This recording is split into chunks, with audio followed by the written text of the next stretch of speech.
और अब ये सबसे जरूरी ग्राफिक है। ये सारी चीजें हम आपके साथ साझा करेंगे और आशा करेंगे कि आप भी दिव्य ज्योति खोलकर इसको आगे बढ़ाइए।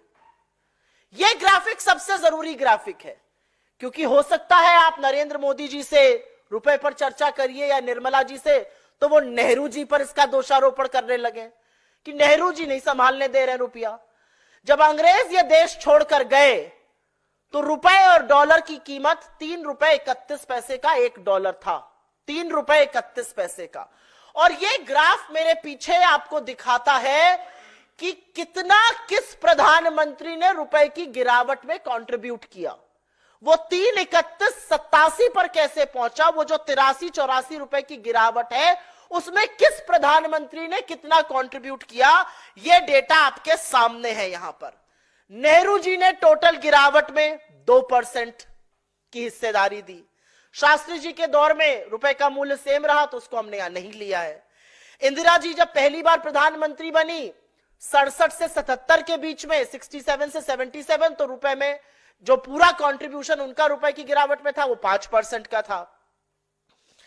इंदिरा जी के दूसरे शासनकाल में उन्होंने फिर से 5% की हिस्सेदारी निभाई रुपए की गिरावट में। वीपी सिंह जी, विश्वनाथ प्रताप सिंह जी के इससे पहले राजीव जी के कार्यकाल में 6% की हिस्सेदारी निभाई उन्होंने गिरावट में। विश्वनाथ प्रताप सिंह जी ने भी 6% की हिस्सेदारी निभाई। जो रुपया गिरा 3.31 से 87, उसमें किसकी कितनी भागीदारी थी वो आपको बताने का प्रयास कर रहे हैं। इंदिरा जी ने पहले शासनकाल में 5%, दूसरे शासनकाल में 5%, नेहरू जी ने 2%, उसके बाद राजीव जी ने 6%, उसके बाद मोरारजी देसाई में रुपया 88 पैसे असल में बढ़ा। वीपी सिंह जी के शासनकाल में 6% की गिरावट हुई। नरसिंह राव जी को एक बड़े जर्जर हालत में इकोनॉमी मिली थी और इसीलिए 1991 के इकोनॉमिक रिफॉर्म्स भी करने पड़े थे, आईएमएफ के पास जाकर लोन भी लेना पड़ा था। और उनके शासनकाल में उन रुपए की जो हिस्सेदारी हुई गिरावट में वो 17% हुई। उन्होंने टोटल कंट्रीब्यूशन इस गिरावट में 17% का किया।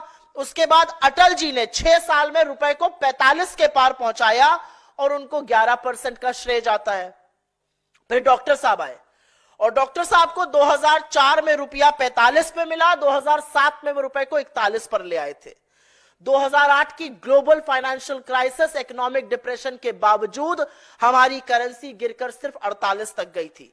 लेकिन 2012 में जब टेपर टैंट्रम हुआ, जब फेडरल रिजर्व जो उनका आरबीआई समझ लीजिए सेंट्रल बैंक है अमेरिका का, और उसने बॉन्ड्स को टेपर करने की बात करी, वो बहुत बड़ी एक आर्थिक खबर थी और उससे इमर्जिंग मार्केट की करेंसी खूब गिरी। और यह सच है कि हमारा रुपया भी गिरकर 62 के आसपास, 62 नहीं 69 के आसपास पहुंच गया।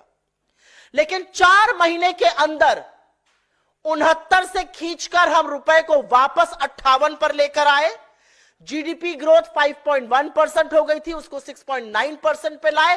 2% लगभग जीडीपी बढ़ाया कुछ ही महीनों में, जो नरेंद्र मोदी सपने में भी नहीं कर सकते हैं। $35 बिलियन का विदेशी निवेश भी लेकर आए और हमने नरेंद्र मोदी जी को रुपया 58 रुपए 46 पैसे पर सौंपा था 26 मई 2014 को। तो टोटल गिरावट में डॉक्टर साहब का कंट्रीब्यूशन 16% से थोड़ा ज्यादा, चलिए आप 17 कह लीजिए, उतना था।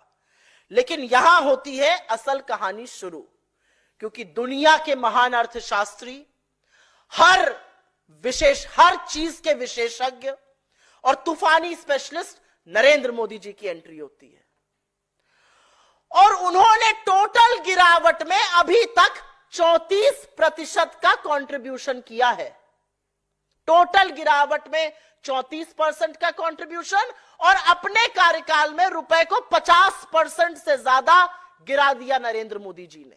यह ग्राफ आपको आंकड़े के साथ असलियत बता रहा है, क्योंकि 29 रुपए जो कम हुआ, रुपया टूटा उनके शासनकाल में, वो करीब करीब 50% की गिरावट है और पूरी गिरावट में उनकी भागीदारी 34% की रही है।